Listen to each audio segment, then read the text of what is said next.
Hello, friends. In this session, we are going to talk about the power of reaching your first crore in investments. So once you touch this milestone of that first 1 crore, then the things are going to be very easy. It truly change your financial game. So the journey to the first crore requires discipline, patience, and smart investing. That's why I told it is slightly tough to make that. Once you make your first 1 crore, then the growth will be exponential and your wealth will grow exponentially. So that initial 1 crore, after you achieve that, everything accelerate and it is going to be very easy for you to grow your wealth exponentially. So that's exactly what we are going to discuss in this video. We'll discuss the strategies and the mindset shift that is required to build your path to financial freedom. So first, let's start with the power of compounding. Guys, let's say if you're investing a 10 lakh lump sum. Now, as per compounding, it is going to take you know around 20 years for you to make that 1 crore, because it takes 6 years for doubling, right? 20 lakhs and another six for 40 lakh, like that. It keep on, you need at least four times. So it is going to take close to 21 years if you calculate, average 12% return. Why I said average 12% is because I am taking that normal risk-free return that Nifty have given over the past decades. Okay, so if you see 12% is what I'm calculating. So you can divide 72 by 12. You'll get to know how much time it will take to double. So 10 lakh will become 20 lakh in 6 year, will become 40 in 12 year, another 6 year will become 80 in another 6 year. So 1 crore, it is going to take 21 years. But once you get that 1 crore, now what about the next 1 crore? That is going to take just 6 year. So initial 1 crore, it took 21 year. Next 1 crore is going to take 6 year. What about next 1 crore? Or next 2 crore is going to be another 6 years. So that's how it is going to compound. Okay. So that's what exactly I'm going to discuss. So the process is slow initially, but the magic is that once you touch that first crore, then things will be so fast. And this is actually the power of compounding. So it's slow to start, but as and when it grows, the momentum becomes unstoppable and you will get that exponential growth. We'll also look at, see, that's the lump sum case. Let's look at SIP. So I always talk about SIP, and you should be doing SIP irrespective of what age you are at present when you're watching the video. It's something which is a must. Every month you have to do this. Okay.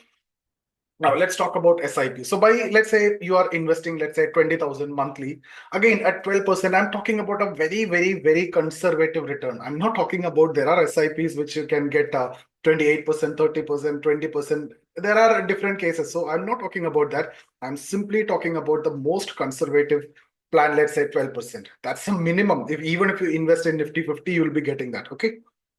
So let's say you're investing 20,000 and it is going to take around 20 years for getting that 1 crore if you keep investing that 20,000. Now if you have more salary and savings, you can invest 40,000 per month, then it is going to take 10 years. Or you have an alternative method that starting with 10,000 or 20,000 and keep increasing 5% or 10% based on your income increase. So that way also you can bring down the time that it is going to take to make that 1 crore. But once you achieve that 1 crore, things will accelerate.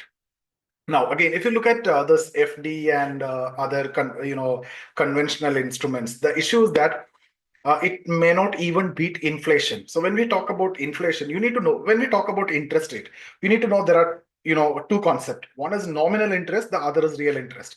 Real interest is what we need to see. What the bank tell you is the nominal interest. So let's say bank is talking about you will be getting 6% or 7%. That's a nominal rate of interest. So you get 7%. Then tax is also there, but forget about tax and assume that 7%.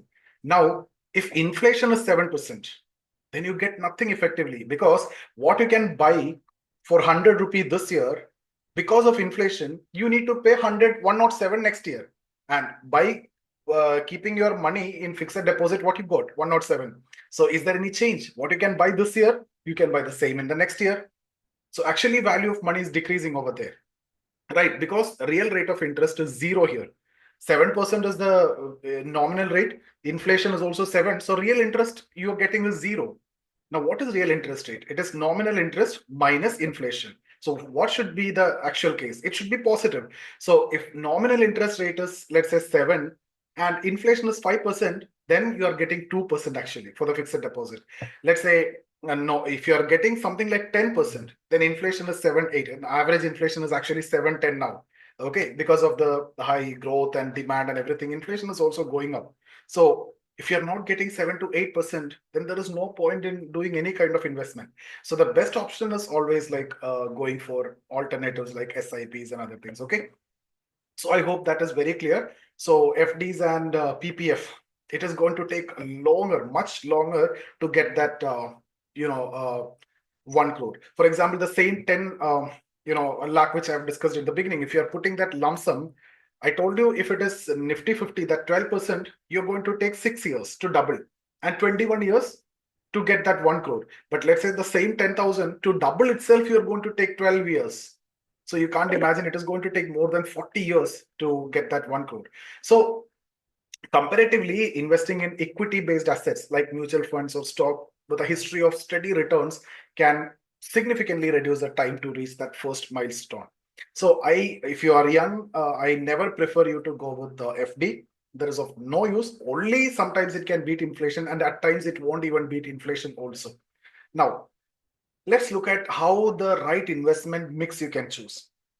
See, a balanced approach to investing is required that can optimize your returns. At the same time, it can manage your risk. So, for example, if you divide your investment, let's say 50% to large cap funds, that means you are exposed to very less risk. 50% of your investment is going to the large cap. But the growth potential is less, but you will get average return from that for sure. But risk is also very, very less. You are saved over there. Okay, that could be from Nifty 50. Okay, so 50% directly Nifty 50 or like that, and then 30% in mid cap or flexi cap, and let's say 20% in small cap. This you can interchange. Maybe 30 in small cap and 20 in mid cap, or from the 50, if you are young, you can make it 30 to the large cap and 50 to mid cap and 20 to the small cap. Something like that you can do. The more you go beyond large cap, the potential for growth is high. Mid cap and small cap can be, you don't know, 10x 20 times returns also it can give over a period of time. Mid cap also give very decent returns. Okay, but the chances risk is also very high over there. So that's the issue. If you see now, when we talk about large cap, that stability is there, basic foundation is there, risk is very less. But mid and small cap, there are risk involved. So apart from that, even if you're going with this, it's okay. Rather than going for some high risk, temptation will be there, especially when you are young, right? See, guys, it's very easy to be lured by high risk investments like crypto or speculative, stocks like options, which seems appealing with the promise of higher returns because of the leverage that you're getting. But these options carry significant risk and may not align with the disciplined long-term wealth building strategy that we were talking about. So if you're going with SIP, it's a no-brainer. Anyone can do it. You don't want any knowledge. You don't want to apply your brain. You don't want to break your head. You don't want to think. You don't want to wait for market up or down. No, waiting, nothing. Every month you are investing. That's your job is only to keep invested every month. Okay, as and when you get your salary. So again, if you wish to invest in a high risk asset, keep it to a very small portion of your portfolio, which should be less than 10%. That's why I always teach you when you are trading also, I always use that 10% of the capital only. If you have a capital of 1 crore, you won't use even more than 10 lakh for trading. So that is the best way to benefit from potential gains without risking too much also. So if you feel that you might be missing out on something, you can take some 10% and you can invest in that. Now, guys, very much important is the patience and the discipline. So building wealth is going to take a lot of time. It is like a marathon. So through investing, it's marathon. But otherwise, there are alternatives, but that is very risky also. So it's not a sprint that you need to understand. It's not just like you are running 100 meters. It's a marathon where you're running 100 kilometers. So many people want quick result, but trying to speed up the process by taking shortcuts can always, most of the time, 99% of the time, will backfire. So what we need to do is keep this in mind, focus on growing your income, keep upgrading your skill, invest in yourself, and expand your network to increase your earning potential. Try to increase your earning potential, expand your network, try to find alternative opportunities, and you always need to have that discipline and consistency in your investment. So by sticking to that SIP, that's why I always talk about SIP is very simple. Make sure that you keep invested every month. Okay, that contribution should be there. And there is something called as a pay yourself first principle. So remember this, it's not about income minus expenditure or savings. It's the other way around. It's your investment which you need to give priority. Income minus investment or income minus savings, that's your expenditure. So the moment you get your salary, you pay yourself first for your future and your investment. So that's the principle of pay yourself first. As and when you get your salary, your paycheck, make sure that you keep invested. Rest of the amount you're going to spend. So basically, this pay yourself first approach is going to ensure that you are, aligned with your financial goals, and you are giving priority to the financial goals, and it automatically, change your lifestyle also and your savings also. So that will help you a lot in future. And again, what my point is, once you reach that 1 crore, your investment returns alone can start, can cover that your monthly expenses. You may not want to go for a job also. Then it becomes a choice for you whether you need to work or not, right? So if you see 12% return, you'll be getting 12 lakh annually, which means almost 1 lakh plus in a month. So which could potentially cover all your living expenses very easily. And as your investment continue to grow, this will keep on compounding also. That means your financial freedom will be better, and you will get the time freedom also to learn new things, to increase the earning potentials and other things. So guys, again, what my point is, achieving the first crore, that's the beginning. That you need effort, consistency, that discipline, patience, strategy and everything. But once you reach there, then things are going to be very easy. So that's what I want to repeat again and again. The journey to that first crore, that require patience, okay, and that strong mindset is also very much required. So that's it, guys, and I wish all the best for you.